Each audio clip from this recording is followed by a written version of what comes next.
नमस्कार मेरे स्वास्थ्य के सहयात्रियों। उम्मीद करता हूँ आप सब लोग स्वस्थ होंगे। बहुत सारे लोगों ने सवाल पूछा है कि इजेक्शन फ्रैक्शन कैसे बढ़ सकता है। मेरा इजेक्शन फ्रैक्शन लो है, हार्ट की पंपिंग क्षमता क्या बढ़ सकती है, इसको बढ़ाने का क्या उपाय है। आइए जानते हैं इसके बारे में।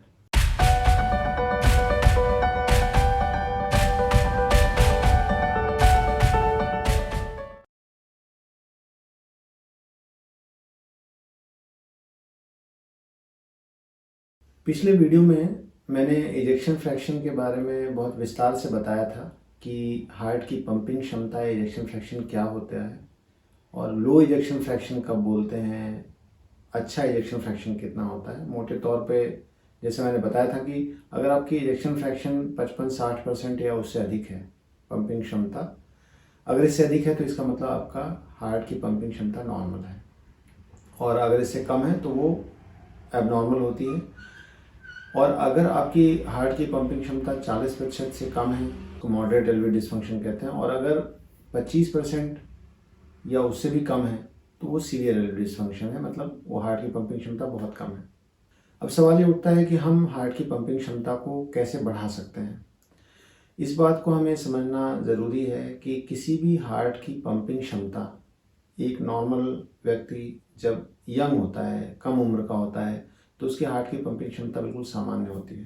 तो अनलेस की कोई बीमारी हो, किसी कारण से ही हार्ट की पंपिंग क्षमता कम होती है। ऐसे अनगिनत कारण हैं, बहुत सारे कारण हैं जिनकी वजह से हार्ट की पंपिंग क्षमता कम हो सकती है।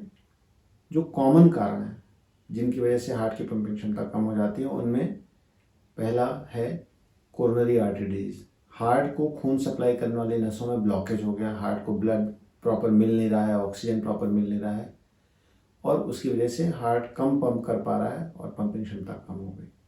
या आपको मेजर हार्ट अटैक आया और उसके बाद हार्ट की पंपिंग क्षमता कम हो गई। दूसरा कॉमन कारण है आपको वाल्व की शिकायत है, किसी भी वाल्व में प्रॉब्लम है, चाहे ट्राइकस्पिड वाल्व में है, आयोर्टिक वाल्व में है, माइट्रल वाल्व में है, और वो बीमारी काफ़ी लंबे समय तक रही जिसकी वजह से हार्ट की पंपिंग क्षमता धीमे धीमे कम हो गई। या कुछ व्यक्तियों को अचानक कोई इन्फेक्शन हुआ और वो इन्फेक्शन का हार्ट पे भी असर हुआ, या हार्ट की मांसपेशियों में ही कुछ इन्फ्लेमेशन हुआ जिसको सूजन आना कहते हैं, मायोकार्डाइटिस कहते हैं। इनकी वजह से भी अचानक आपके हार्ट की पंपिंग क्षमता कम हो सकती है। कई बार प्रेगनेंसी के दौरान अचानक हार्ट की पंपिंग क्षमता कम हो जाती है, डिलीवरी के टाइम हार्ट की पंपिंग क्षमता कम हो जाती है। कई बार मेजर ट्रॉमा, मेजर बहुत बड़ी चोट अगर शरीर में कहीं लग जाए, उसकी वजह से भी कई बार हार्ट की पंपिंग क्षमता कम हो जाती है।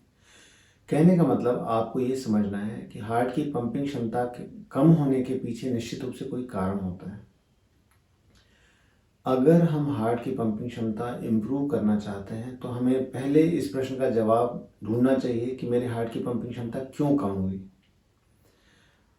अब सामान्यतः हमें ये बीमारी जो हार्ट की पंपिंग क्षमता कम है उसका पता कैसे चलता है? ईको की जांच करके। जो इकोकार्डियोग्राफी जांच है वही हमें बताता है कि हार्ट की पंपिंग क्षमता कितनी है। यही इकोकार्डियोग्राफी की जांच मोटे तौर पे हमें यह भी बता देता है कि हार्ट की पंपिंग क्षमता कम होने का क्या कारण है। अगर हार्ट की पंपिंग क्षमता कम है और इकोकार्डियोग्राफी से इसका अंदाज़ा नहीं लग पा रहा है तो हमें जो हृदय रोग विशेषज्ञ हैं वो फर्दर कुछ टेस्ट करवाने को कहते हैं, कुछ और जांचें करवाने को कहते हैं, और उन जांचों के आधार पे ये तय होता है कि हमारे या रोगी के हार्ट की पंपिंग क्षमता कम क्यों है। जब हमें एग्जैक्टली इस बात का पता चल जाता है कि हार्ट की पंपिंग क्षमता कम क्यों है, अब हम इस पंपिंग क्षमता को कैसे बढ़ा सकते हैं। क्या हमारी हार्ट की पंपिंग क्षमता इम्प्रूव हो सकती है या नहीं हो सकती? हार्ट की पंपिंग क्षमता कुछ मामलों में रिवर्सिबल होती है, मतलब हार्ट की पंपिंग क्षमता को बढ़ाया जा सकता है, और कुछ मामलों में ये इरिवर्सिबल होती है, मतलब जो हार्ट की पंपिंग क्षमता आपकी है अभी, अब उससे ज़्यादा इम्प्रूव नहीं हो सकती। आपको समझने के लिए मैं मोटे तौर पे बता दूं कि हार्ट की पंपिंग क्षमता, अगर आपके नसों में, हार्ट की नसों में ब्लॉकेज है और अगर उन ब्लॉकेज को हम दूर कर देते हैं, चाहे वो एंजियोप्लास्टी के माध्यम से करें चाहे बाईपास सर्जरी के माध्यम से करें, अधिकांशतः केसेस में हार्ट की पंपिंग क्षमता बढ़ जाती है। दूसरा, अगर आपको वाल्व की समस्या है, विशेषकर आयोर्टिक वाल्व की प्रॉब्लम है और आपकी हार्ट की पंपिंग क्षमता कम है, तो हमने बहुत कॉमनली देखा है कि सर्जरी के बाद आपकी पंपिंग क्षमता इम्प्रूव हो जाती है। ऐसा आवश्यक नहीं है कि आपके हार्ट की पंपिंग क्षमता इम्प्रूव हो जाए किसी भी ऑपरेशन, सर्जरी, इंटरवेंशन के बाद, लेकिन कई केसेस में हमने ये देखा है। एक बात हमें और जाननी बहुत ज़रूरी है, यदि हम उस कारण को ठीक नहीं करते तो हमारा हार्ट जो है वो एक ऐसे दलदल में फंसता जाता है, एक ऐसे भंवर में फंसता जाता है जिसको हम विशियस साइकिल कहते हैं, जिसमें वो धीमे धीमे उसकी पंपिंग क्षमता कम होती है, उससे उस बीमारी का बुरा असर और बढ़ता है और उस बुरा असर और बढ़ने की वजह से पंपिंग क्षमता और कम होती जाती है और इस साइकिल में फाइनली हार्ट ऐसी स्थिति में पहुंच जाता है जहां से वो बिल्कुल वापस नहीं लौट सकता। कई लोगों के दिमाग में प्रश्न होता है कि भाई हमने ऑपरेशन करवा लिया फिर भी हार्ट की पंपिंग क्षमता कम है। ऐसी स्थिति में ऐसे व्यक्तियों को समझना चाहिए कि इंटरवेंशन के बाद भी, सर्जरी के बाद भी अगर आपकी हार्ट की पंपिंग क्षमता कम रह रही है तो मोस्ट प्रोबेबली, बहुत संभाविक यही कारण है कि आपके हार्ट को जो नुकसान पहुंचा था वो इरिवर्सिबल था, वो वापस नहीं लिया जा सकता, वो एक परमानेंट नुकसान था। ऑपरेशन करके या बाईपास करके, एंजियोप्लास्टी करके या वाल्व रिप्लेसमेंट करके या जो भी ऑपरेशन आपका हुआ है, उस इंटरवेंशन को करके केवल हमने उस साइकिल को ब्रेक किया और आगे होने वाले नुकसान को रोका। इसका केवल यही फायदा है आपको कि अब और आगे पंपिंग क्षमता कम नहीं होगी, अधिकांशतः केसेस में इम्प्रूव नहीं होगी क्योंकि आपका जो डैमेज था वो परमानेंट था। तो इसमें हताश होने की बिल्कुल ज़रूरत नहीं है। आपको पहली बात ये समझनी है कि आपके हार्ट की पंपिंग क्षमता हो सकता है अब इम्प्रूव ना हो, लेकिन आपको ऑपरेशन करवाने से ये फ़ायदा हुआ कि अब और ये बिगड़ेगी नहीं और ये कम नहीं होगी। और दूसरा कि हार्ट की पंपिंग क्षमता कम होने पे कुछ सावधानियां रखनी चाहिए, जो मैं आपको बताऊंगा। वो सावधानियां आप रखें और एक सुरक्षित जीवन व्यतीत कर सकते हैं। अपने हार्ट की पंपिंग क्षमता को सुरक्षित रखने का, या जो 55-60% या इस रेंज में जो आपके हार्ट की पंपिंग क्षमता है जो नॉर्मल है, उस रेंज में रखने का सबसे बेहतर तरीका है कि बीमारी को जैसे ही पता चले वैसे ही इलाज करना है।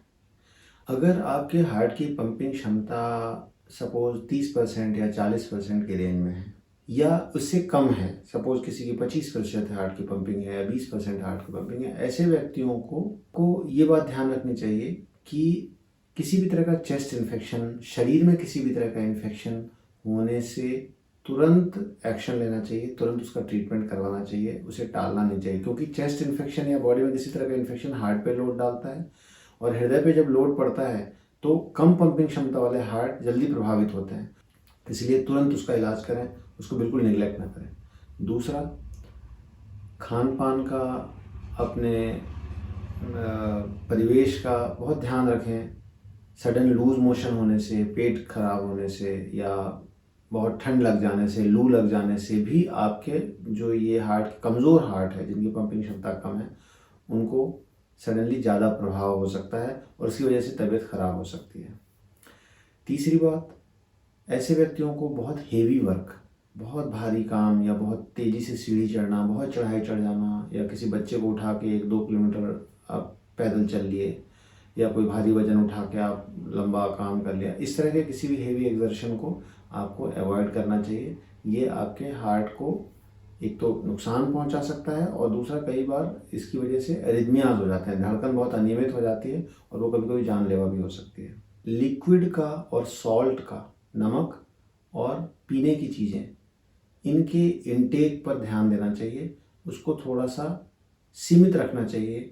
जितने हार्ट की पंपिंग क्षमता कम है उतनी ही ज़्यादा सावधानी की आवश्यकता है आपको। जैसे ही आपका नमक का या पीने की वस्तुओं का सेवन बढ़ता है वैसे शरीर में पानी की मात्रा बढ़ती जाती है। जैसे ही हार्ट की पंपिंग क्षमता कम होती जाती है, पानी को जो अनावश्यक, जो शरीर में ज़रूरत से ज़्यादा पानी है या नमक है, उसको बाहर निकालने की क्षमता हमारे शरीर की कम होती जाती है जितना हमारा हार्ट कमज़ोर होता है। इस कारण से हर एक व्यक्ति जिसको की पंपिंग क्षमता हार्ट की कम है उसको सलाह दी जाती है कि पानी की मात्रा और नमक की मात्रा थोड़ी सीमित रखें। इसका मतलब ये बिल्कुल नहीं है कि एकदम प्यासे रहना है या बिल्कुल ही नमक नहीं खाना है, केवल बहुत एक्सेस में नमक ना लें।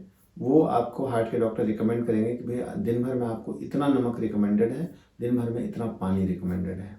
जिन मरीजों की एंजियोप्लास्टी हुई है, बाईपास सर्जरी हुई है या वाल्व का ऑपरेशन हुआ है या किसी और तरह का इंटरवेंशन हुआ है और उस बात को साल भर, 2 साल, 4 साल या कई साल बीत चुके हैं और हार्ट की पंपिंग क्षमता 30% या 40% ही है, इम्प्रूव नहीं हुई है या 5-10% कम ज़्यादा हो रही है, ऐसे व्यक्तियों को घबराने की या निराश होने की ज़रूरत नहीं है। अगर आपकी वर्किंग कैपेसिटी अच्छी है, आप अपने दिनचर्या अच्छी तरह कर रहे हैं, अपना ऑफिस का काम कर रहे हैं, सब चीज़ें कर रहे हैं, तो जो सावधानियां मैंने बताई है वो सावधानियां रखें।